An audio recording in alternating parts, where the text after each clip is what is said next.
రంగారెడ్డి జిల్లా మహేశ్వరం నియోజకవర్గం కందుకూరు మండలంలోని కొత్తూరు గ్రామ సమీపంలో స్టార్టప్ స్మార్ట్ గ్రీన్ ఆక్వాకల్చర్ భారతదేశపు అతిపెద్ద ఇంటిగ్రేటెడ్ ఇన్లాండ్ ఆర్ఐఎస్ ట్రౌట్ను ప్రారంభించింది. హైదరాబాద్లోని కేంద్రంగా పనిచేస్తున్న మార్గదర్శక స్టార్టప్ స్మార్ట్ గ్రీన్ ఆక్వాకల్చర్ భారతదేశంలో మొట్టమొదటి అత్యాధునిక ప్రీమియం ట్రౌట్ వ్యవసాయ సౌకర్యాన్ని తెలంగాణలోని విజయవంతంగా ప్రారంభించిందని చెప్పారు.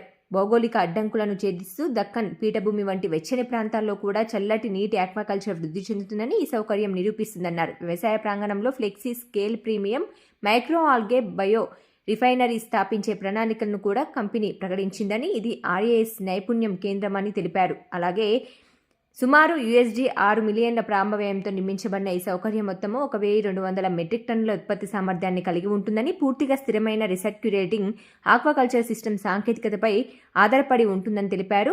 ఇది నియంత్రిత బయోసెక్యూర్ ఇండోర్ వాతావరణంలో ఏడాది పొడవునా ట్రౌట్ ఉత్పత్తిని అనుమతిస్తుందన్నారు. సాంకేతికంగా అభివృద్ధి చెందిన ఈ సౌకర్యం అంకితమైన హేచరీ యూనిట్లు, ఆర్ఏఎస్ కింద నిర్వహించబడే indoor grow out system, onsite processing, cold chain సౌకర్యాలు, వినియోగదారులకు తాజా మరియు విలువ ఆధారిత ట్రౌట్ ఉత్పత్తులను నేరుగా అందించే యజమాన్య ఆన్లైన్ స్టోర్తో ఉంటుందని తెలిపారు.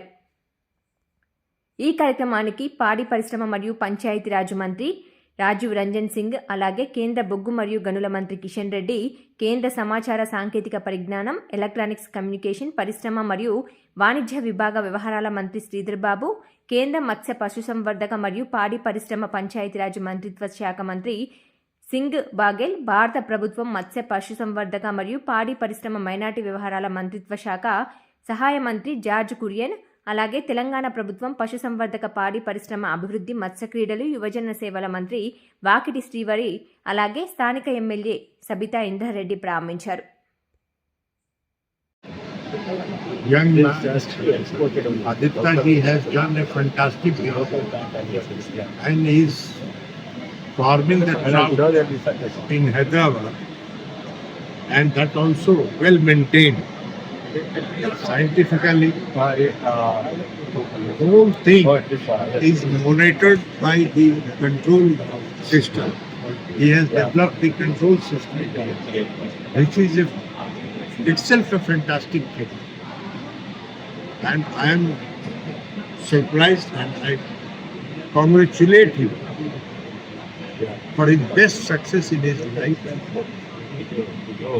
I also heard that 24 hours he is spending his time in this farm.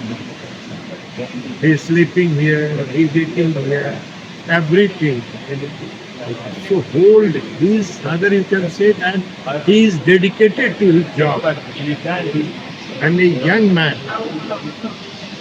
who is dedicated to a job, I think he will go very high and he will rise up to the maximum limit.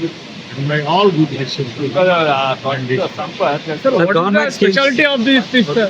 What is the specialty of this fish? What is the specialty? And there is a huge export market for this fish.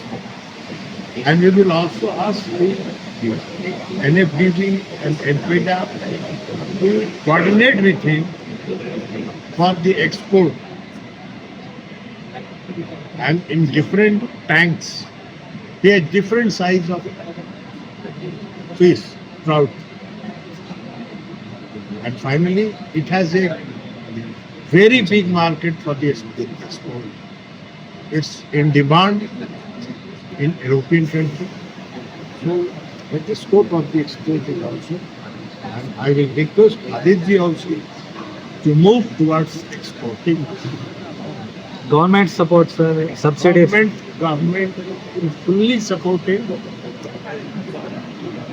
When he is doing his job with full dedication, the government is also will also support him with full dedication. Thank you, sir. ఈరోజు ముగ్గురు కేంద్ర మంత్రులు మన కందుకూరుకు రాబోతుండ్రు. వారితోటి 2-3 రాష్ట్రాల మంత్రులు కూడా వస్తున్నారు. ఇంతమంది విఐపీస్ ఎందుకు వస్తుందంటే మనం అనుకుంటాం కేవలం ఒక ఆక్వా ప్రాజెక్ట్ అంటే చేపలు పెంచే ప్రాజెక్ట్ ఇస్తారు, కానీ దీని ప్రాముఖ్యత ఏంటంటే ఇది భారతదేశంలోనే ఫస్ట్ మొత్తం ప్రపంచంలో హైయెస్ట్ టెక్నాలజీ ఏదుందో ఆ టెక్నాలజీతో ఇక్కడ చేపలు పెంచుతుంది. ఏదో ఈ చేప ఆ చేప కాదు, ఈ చేపలు హిమాలయ పర్వతాల నుంచి వచ్చే వాగులలో లేకుంటే యూరోప్లలో చల్ల నీళ్ళు ఆల్ప్స్ పర్వతాల నుంచి వచ్చే వాగులలో పెరిగే చేప. ఈ చేప యూరోప్లో అయినా అమెరికాలో అయినా అన్నిట్లా టేస్టీ రుచికరమైన చేప అంటే ఇదే. ఇంకోటి హెల్త్కు మంచిది. కానీ ఇది అక్కడ పిరమైన చేప కూడా ఇదే, అంటే సముద్ర చేప కాదు, మన నదులల్లో వాగులలో పెరిగే చేపలలో అన్నిట్లో పిరమైన చేప ఇదే. ఇది హైదరాబాద్లో పెంచడం విచిత్రమే. ఎందుకంటే ఈ చేపకు చల్ల నీళ్ళు ఉండాలి, పారే నీళ్ళు ఉండాలి, ఆక్సిజన్ బాగుండాలి. కానీ ఈ వాతావరణం మొత్తం అంటే పారే నీళ్లు, ఆక్సిజన్, మళ్ళీ ట్యాంకులన్నీ మన ఫ్రిడ్జ్ను పట్టుకున్నట్టు చల్లగా ఉంటాయి. చిల్లర్ ప్లాంట్, ఆక్సిజన్ ప్లాంట్ ఇవన్నీ చేసి ఆ వాతావరణాన్ని ఇక్కడ సృష్టించి ఇక్కడ వెళ్తున్నట్టే అది గొప్ప. ఇది ఇటువంటి ప్రాజెక్ట్ సక్సెస్ కావాలి. అండ్ ఈ ప్రాజెక్ట్ ముఖ్యంగా ఎక్స్పోర్ట్ ఓరియంటెడ్ ప్రాజెక్ట్. ఇక్కడ 5 స్టార్ హోటల్ ఇక్కడ అమ్ముతారు. చేప కిలో 3,000 రూపాయలు ఉంటుంది. కిలో కొరమట 400-600 ఉంటే ఇది 3,000 రూపాయలు. ఇది ముఖ్యంగా ఎక్స్పోర్ట్ కూడా మొదలుపెట్టింది, కానీ అమెరికాకు మొదలుపెట్టి మనకు బంద్ అయింది. మళ్ళీ ఇప్పుడు కూడా ఇది సృష్టించిన వారు నాకు దగ్గర రవికుమార్ గారు, వారి కుమారుడు రిత్విక్, వీళ్ళు ఫస్ట్ టైం ఇండియాలో చేసారు. అయితే ఇప్పుడు దుబాయ్ కూడా ఎక్స్పోర్ట్ చేస్తారు. ఇదే టెక్నాలజీ దుబాయ్లో కూడా వాళ్ళు పెట్టబోతున్నారు. వాళ్ళు ఇప్పుడే చేసేది నిజంగానే ఇది నాకు గర్వంగా ఉంది. ఏంటంటే ఇటువంటి ప్రాజెక్ట్ భారతదేశంలో కాదు, మా చెవెళ్ళ పార్లమెంట్లో అది కలుపుకుంటున్నాను.